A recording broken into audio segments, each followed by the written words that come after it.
네, 시장 상황 이렇게 쭉 살펴봤는데요. 종목별로 대응 전략 차별화시켜야 되겠죠. 좀 더 자세한 내용은 토마토 투자클럽의 김동현 전문가와 함께하겠습니다. 전문가님 안녕하세요. 네, 안녕하세요. 네, 오늘 시장의 특징은 어떤 거라고 보세요? 네, 일단 오늘 시장은 좀 연휴를 앞두고 연말 장세이다 보니까 좀 관망세가 좀 뚜렷한 것 같습니다. 유가가 상승을 했는데도 불구하고 외국인들의 포지션은 매도를 멈춘 정도의 움직임이고 강하게 사주지 않기 때문에 시장 움직임도 둔하고, 그리고 연말 특징상 코스닥 중소형주들도 약간 경계성 물량들이 계속 나오는 그런 정도라고 보시면 될 것 같습니다.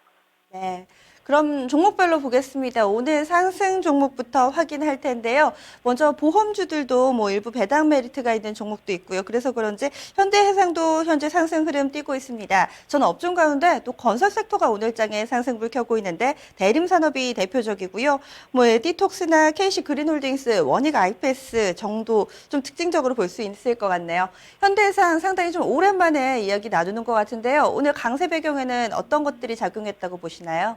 네, 일단 금리 인상에 대한 기본적인 구조, 미국의 금리 인상으로 인해서 국내 경우에도 추가적으로 이제 금리가 더 내려가는 기간이 길지 않을 것이라는 전망들, 그로 인해서 보험주들의 움직임들이 최근에 좀 좋은 움직임이 계속 유지되고 있는데, 추세적인 움직임으로 들어왔습니다. 보험주들은 현재로서는 사실 보험주들이 개인 투자자분들께서 많이 선호하지도 않고 이렇게 요란하게 움직이는 주식은 아니지만, 추세적인 흐름으로는 지금 시장의 코스피 업종 중에서는 가장 좋은 움직임을 계속 유지하고 있기 때문에 이런 형태로 좀 조용히 계속 강하지 않을까라는 생각을 할 수 있을 것 같습니다. 일단 국내 금리에 대한 인상 전망은 당장 나오진 않지만, 보험주들 같은 경우에 손해율도 구조적으로 낮아져 있는 상황에서 이자 손익에 대한 기대감들이 좀 높아지고 있다, 이렇게 이해하시면 될 것 같습니다.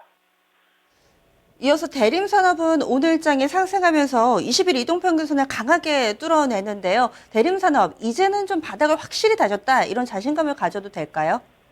일단 플랜트 업황은 갑자기 좋아지긴 어렵다고 보셔야 될 겁니다. 다만 이제 이 얼마나 더 어떤 공기 지연으로 인한 부실건들이 더 남아 있느냐를 분기 실적 등으로 좀 더 확인해야 될 텐데, 아무래도 해외 엔지니어링 쪽 비중이 좀 높은 종목군들은 삼성 엔지니어링이 자본 잠식에서 보셨다시피 GS 건설도 아직까지는 좀 불안불안한 상황이고, 현대건설 상대적으로 엔지니어링 비중이 좀 적고, 그리고 대림산업 같은 경우는 NCC를 같이 가지고 있기 때문에 화학 쪽의 매출 비중도 꽤 크기 때문에 거기서 상쇄는 된다라고 보여집니다. 다만 유가가 최근에 반등을 하고 있지만 현재 유가 반등이 구조적으로 고유가 구간으로 들어가기는 힘들기 때문에 아무래도 플랜트 쪽의 호전은 상당 시간 필요하지 않을까 싶기 때문에 단기적인 낙폭에 따른 기술 반등 정도로만 수시로 나올 수 있겠고요. 장기적 관점에서는 주가가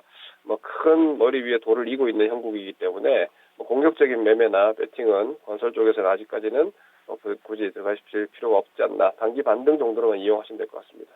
네, 근본적으로 업황이 좀 안 좋으니까 좀 장기적으로 좋게 보기는 힘들다는 의견이시네요. 이번엔 코스닥 넘어가 보겠습니다. 메디톡스가 시총 톱10 가운데서 상당히 좀 선전하고 있습니다. 메디톡스 외국인이 최근에 계속해서 사던데요. 오늘 장에서도 선전하는데 어떻게 투자 전략을 좀 세워볼까요? 네, 일단 메디톡스는 사실상 실적은 계속해서 숫자 자체는 괜찮게 나올 겁니다. 하지만 이제 성장률 자체가 좀 꺾였다라는 게 주가가 이제 예전만 못한 이유라고 보시면 될 것 같은데, 이렇게 봐야죠. 주가가 30배 이상 오른 주식이고, 그리고 그 정도의 기업의 어떤 그 외형 자체도 커진 게 분명합니다. 하지만 미래 현금 흐름에 대한 기대치가 주가에 분명히 붙어 있기 때문에 이런 주식의 경우에는 실적이라는 숫자는 괜찮기 때문에 버티는 힘은 있지만 위로 이제 더 올라가기 위해서는 2016년 매출 성장이 2015년보다 더 좋을 수 있느냐를 따져봐야 되는데 만만치는 않을 겁니다. 만약에 그러다가 이제 성장률이 조금 예상보다 더 낮게 나온다라면은 빠른 속도로 하락할 수 있다라고 보셔야 됩니다. 오로지 현재 성장주에게 그 주가의 기본적인 등락 메커니즘인데 비쌀 때가 좋은 거지 싸면 성장주는 오히려 좀 조심하셔야 된다라고 봐야 되기 때문에 현재 찍히는 숫자 가지고 안도를 하시기보다는 뭐 기술적 흐름이라든지 그리고 뭐 앞으로의 어떤 뭐 공시를 계속 확인하시면서 50만 저는 기본적으로 50만 원 이하에서는 메리톡스는 투자 매력이 좀 오히려 없지 않나. 성장주는 위로 치고 나가야지 좋은 거지. 저가에서 메리트는 크지 않기 때문에 현 위치에서는 뭐 바이오 헬스케어, 바이오 제약 섹터와 전반적으로 마찬가지로 눈높이 좀 낮추시고 그리고 만약 현 구간에서 45만 원 이탈된다면 좀 조심하셔야 되는 구간이다 이렇게 보셔야 될 것 같습니다. 네, 지금 상승 종목 쭉 살펴봤는데 그동안 얘기가 별로 많이 안 됐던 종목들, 낙폭과대 종목들이 좀 반등이 눈에 띕니다. 반면에 오늘 좀 조정받는 종목들은요, 또 추세를 잘 유지했던 종목들이 쉬어가고 있습니다. 한화케미칼 대표적이고요. 또 AP 시스템도 오늘장은 한 1% 정도 조정 나오고 있습니다. CJ ENM은 최근에 좀 부진하고요. 여기에 우리산업이나 NC소프트도 약세를 띠고 있습니다. 먼저 한화케미칼입니다. 이번 주에 약간은 좀 소외되는 모습 보였는데 또 수급이 굉장히 좋더라고요. 어떻게 판단을 해봐야 되죠?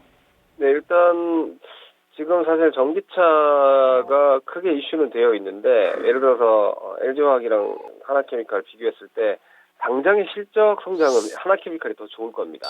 왜냐면 이제 전기차는 2차 전지, 대형 전지 쪽에 대한 실질적인 캐시플로우가 커지는 것이 시간이 걸리는데 하나케미칼은 뭐 솔라원이라든지 뭐 이쪽 큐셀에서 이미 서프라이즈를 확인하고 있기 때문에 뭐 2016년도에도 최소한 상반기 성장률 내지는 매출이 계속 좋을 거라고 전망되기 때문에 주가가 좀 탄력적인 것이고 수급도 계속 좋은 거고요. 하지만 중기 채널 상단권에 들어왔죠. 29,000원대 정도가 지금 장기적인 상승 채널 상단권에 들어왔기 때문에 좀 쉬어 나간다. 어차피 주도주들 뭐 과거에 뭐 기아차가 10,000원에서 80,000원 갈 때도 수시로 이렇게 계단을 만들면서 올라가기 때문에 이쪽은 주도주다라는 것은 뭐 계속해서 인지를 하시되 아무리 주도주라도 이렇게 3단계로 상승을 하고 상단 채널 들어오게 되면은 주가는 기본적으로 한 60선 회기 정도까지 칠 수 있다라고 보시면 될 것 같습니다. 하나케미칼을 필두로 해서 최근에 좀 강했던 성장 주도주군 전반이 체력적으로 조금 약해지는 모습들이 있기 때문에 오히려 저가에 사신 분들은 굳이 대응할 필요 없다고 보고 있고요. 매수를 노리는 분들은 이번에 조정을 이용을 해서 저점에 한번 주도주 편입을 해보시는 전략으로 지켜보시면 될 것 같습니다. AP 시스템, 이 종목은 또 OLED 관련주잖아요. 비슷하게 좀 보시나요? 네, 비슷한 관점인 것 같습니다. 이 OLED 쪽도 뭐 중국 투자라든지 이쪽으로 인해서 성장, 뭐 실적 괜찮을 텐데, 뭐 최근에 단기적으로 좀 너무 올라왔고요. 다만 이제, 아직 5일선도 무너지지 않았기 때문에, 뭐 금주 내지는 뭐 다음 주 중에 한 번 정도 더 치고 올라갈 수도 있겠지만, 이제야 12,000원대 이상 이 구간에서는 추격 매수하셔가지고는 단기 변동성 위험에 오히려 노출될 수 있기 때문에, 휴식기가 좀 필요하다. 이건 전기차 섹터들, OLED 섹터, 최근에 좋았던 주식들이 아무래도 다음 주까지 연말 장세에서는 그동안의 어떤 상승에 대한 차익 실현과 경계성 매물들이 조금 소화돼야 된다고 봅니다. 다만 주식 경월에도 있다시피 경계 물량과 차익 실현으로 추세가 망가지진 않습니다. 그 관점에서는 일단 내년 초 정도까지도 뭐 CES라든지 디트로이트 모터쇼 같은 경우도 있기 때문에 전기차 그리고 OLED 쪽은 당분간은 시장의 중심 역할은 할 것이다. 다만 포지션 자체가 단기적으로 약간 과열이기 때문에 좀 쉬어가는 것에 대한 대비를 하자 보시면 될 것 같습니다. 네, 그리고 지금 한화케미칼이나 AP 시스템과는 뭔가 좀 다른 종목 CJ ENM입니다. 뭔가 추세가 깨졌다고 보기도 애매하고요. 그렇다고 또 이제 바닥이다 이렇게 얘기하기도 애매한 것 같습니다. 오늘 한 1% 정도 조정인데요. 어떤 시각으로 보고 계세요? 네, 뭐 개인적으로는 설마 무너지겠냐라는 생각은 있습니다. 왜냐하면 미디어 쪽은 뭐 팡 자체가 나쁘지 않기 때문에 앞으로 좋아질 수 있는 여력이 여전히 있고 그래서 복원은 될 거라고 예상을 하는데 기본적인 주가의 어떤 등락 전략으로 봤을 때는 뭐 제가 앞서 누차 말씀드렸던 8만 원 이하는 사실 리스크에는 좀 노출이 됩니다. 주가 등락 구조로 봤을 때는 한 7만 원대 초반까지도 이렇게 되면 열려버릴 수 있기 때문에 CJENM 같은 경우는 이제 단기 전략으로 보신 분들은 오늘 로스컷 포인트가 맞고요. 단기 전략으로 만약에 여기서 뭐 8만 원대 초반에 9만 원대 돌파 시도를 전망하면서 매수했다라면은 로스컷이 맞습니다. 하지만 뭐 장기적 관점으로 봤을 때 뭐 국내 미디어 산업과 그리고 중국과 연계되어 있는 산업의 어떤 전반적인 확장 구조를 보신다라면은 뭐 4개월째 지금 기간 조정 중이기 때문에 이 기간 조정 그냥 소화하고 가셔도 사실 크게 무리는 없지 않을까 개인적으로 보고 있습니다. 다만 테크니컬한 관점에서는 8만 원 이하는 단기적인 변동성 노출된다 이렇게 보셔야 되겠습니다. 네. 그럼 마지막으로 마감 전략 간략하게 들어보겠습니다.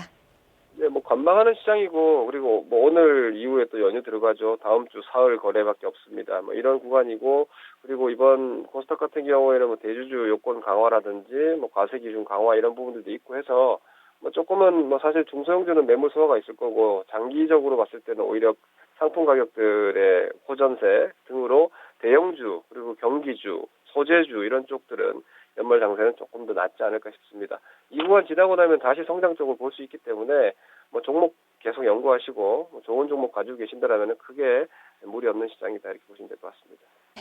말씀 고맙습니다. 네, 고맙습니다. 네, 마감 전 업앤다운이었습니다.